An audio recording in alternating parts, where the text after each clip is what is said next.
Hi mga mi! For today's video, isi-share ko naman ang aking panganganak dito sa Brehinio General Hospital dito sa San Jose del Monte, Bulacan. Dahil maraming nag-PPM sa akin kung ano-ano yung mga tinatanong nila, ito, sasagutin ko po kung ano yung mga tanong nila para hindi na ako mag-PPM sa kanila isa-isa. So, si Doc Mon po ay very cool na doctor and pogi. Char lang po. Pero totoo po. So, ayun na nga po guys. Siyempre, number one po dyan is, schedule ka po ni Doc Mon kung kailan mo schedule, kung anong gusto mong date, pero dapat 38 weeks po. Kasi hindi pumapayag si Doc Mon na 37 weeks kanya biyakin. Bali, para sa mga cesarean section lang po ito ha, kasi ang normal naman kasi, 'di ba, pag sumasakit na yung tiyan nyo, doon lang po tayo pupunta ng hospital, hindi gaya ng mga CS. Pwede natin siyang i-schedule kung ano yung gusto mong date. Ang dami ko namang kwento. Yun na nga guys, so pinapunta ako ni Doc dito ng 8 a.m. dito sa hospital. Pero syempre, dahil Pinoy tayo, na-late ako. So mga 9 na ako nakarating. Pero ayos lang naman yun kasi hindi naman saktong-saktong oras talaga ako operahan ng ganon, di ba? Una, pagdating mo ng hospital, may binigay si Doc sa'yo na request, di ba? Yun ang ibibigay mo. Then, magfi-fill up ka lang doon. Tapos, kung magpapaligate ka naman, magfi-fill up, fill up ka na rin doon. Tapos, pati yung mister mo, kung pumapayag siya na magpapaligate ka na, yun, may pipirmahan din siya doon. Tapos yun guys, syempre, i-check yung timbang mo, yung kung meron kang lagnat, tapos yung BP mo, yan, lagi yung i-check. Then, ayan, after mo ma-dextrose, iaakyat ka na nila sa room mo. Syempre, ang pinili ko lang is ward. Kasi pag nag-private room ka, additional 7,000 pa yun. So, sayang din yun. E, ganun din naman. Tsaka maganda naman, tsaka malinis naman yung room nila. Mas pinili ko rin yung ward kasi para may nakakausap ako. Kasi pag iniwan ako ng aking partner dyan sa private room, edi ako lang mag-isa. Mamaya may magbulto pa sa akin. Charot. So, yung mga oras na yan, mga 10 a.m. na yan, pwede pa akong kumain hanggang 11 a.m. So, habang naghihintay ako nito, nagbi-video-video lang ako, nagti-TikTok. Ayun, tapos, yan, cellphone lang din, kakain, tulog, ganun, hanggang maghihintay lang ako ng hanggang alas 5. 5 or 6 p.m. na ako kinuha eh. So, habang naghihintay pa tayo guys, ilalagay ko na lang dito muna yung mga dapat dalin at dapat mga needs sa loob ng operating room, okay? Paki-screenshot na lang po kasi mabilis lang to.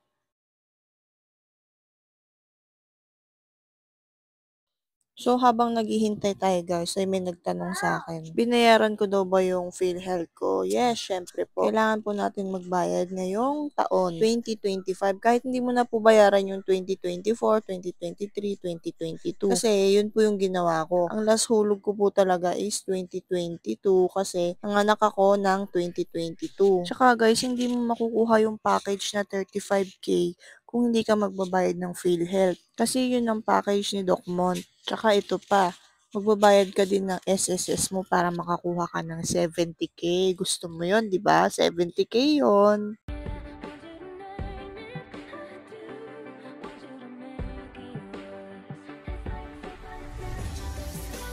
Kaya na nga, nag-TikTok na. Sorry na, nakamute dahil hindi pwede to sa YouTube.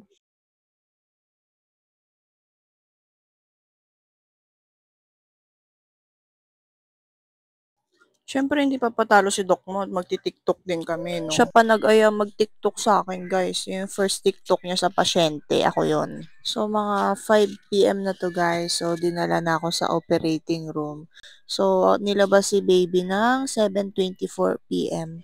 Then, after kong mailabas si baby, so, naghintay pa ako dito sa recovery room. Bali, dyan din yan sa loob. Bali, 3 hours yata yun eh.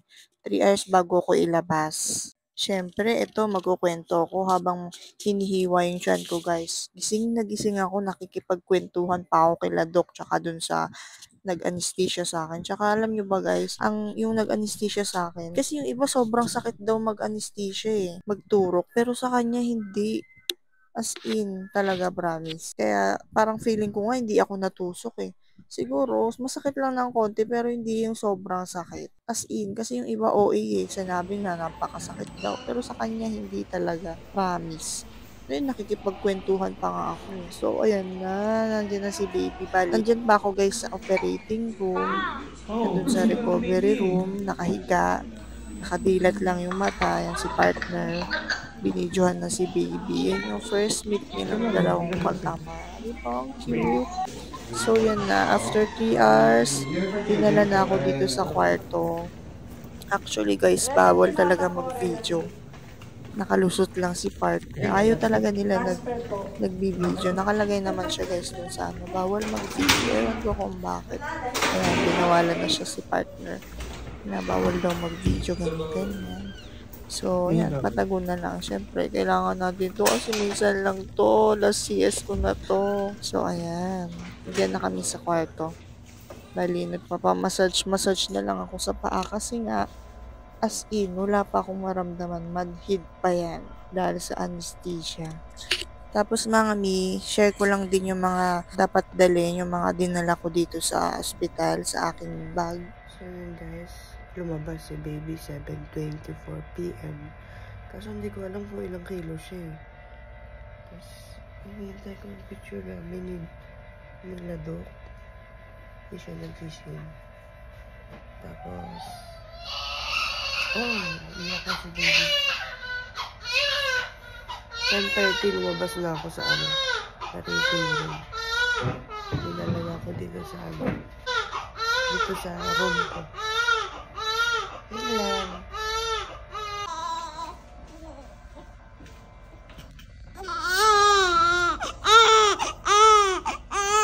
Bakit? Dede mo yan?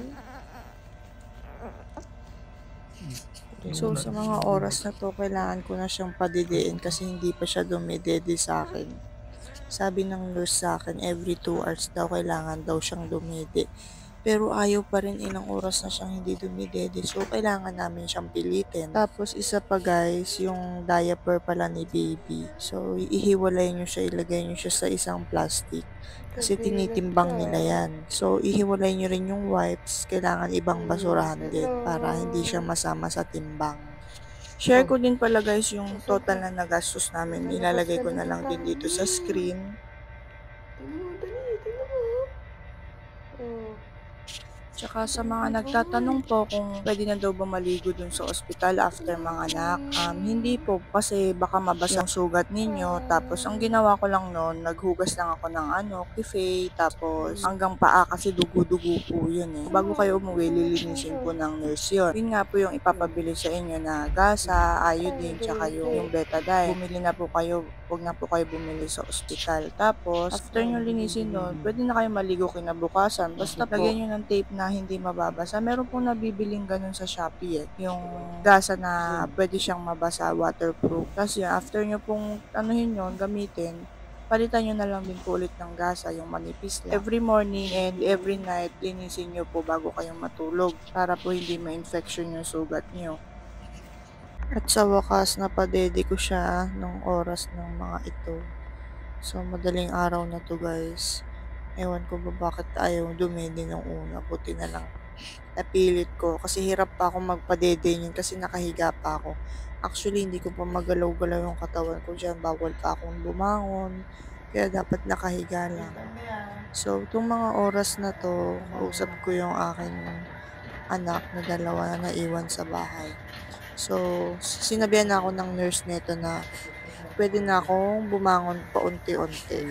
So, ayan. Ganyan muna yung technique. Nataas ko muna yung aking higaan. Tapos maya-maya, uupo na ako.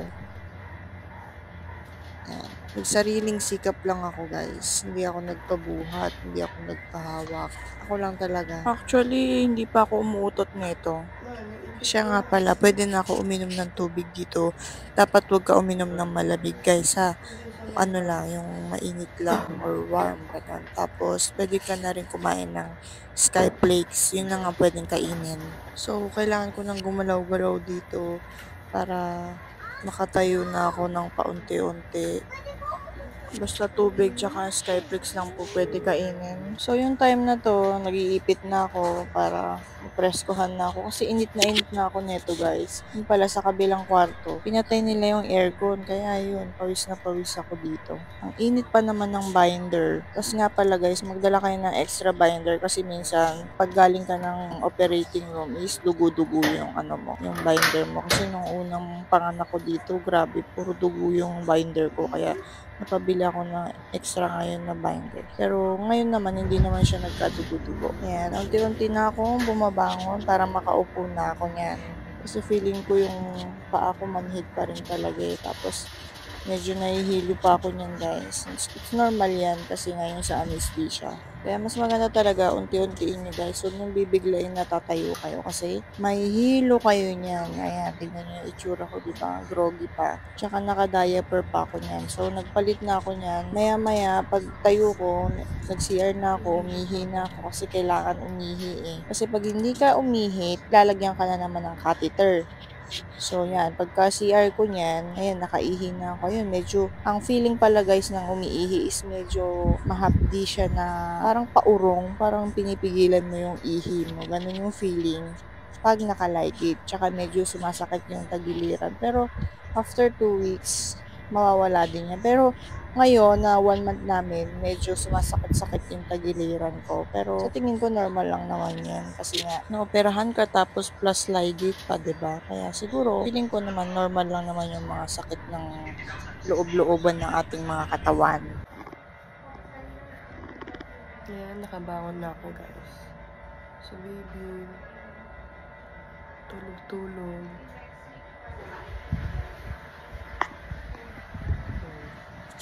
So, ayan, nakabangon na ako nito guys. Ayan, pasensya na sa aking likuran at meron pa akong diaper dito. Bali yan, kailangan natin talagang gumalaw-galaw para makalabas na tayo kinabukasan. Tapos, yan ako na nagpalit ng diaper kay baby. Tapos, kwento ko lang din yung experience ko dito guys. Nahugot pala yung aking dextrose.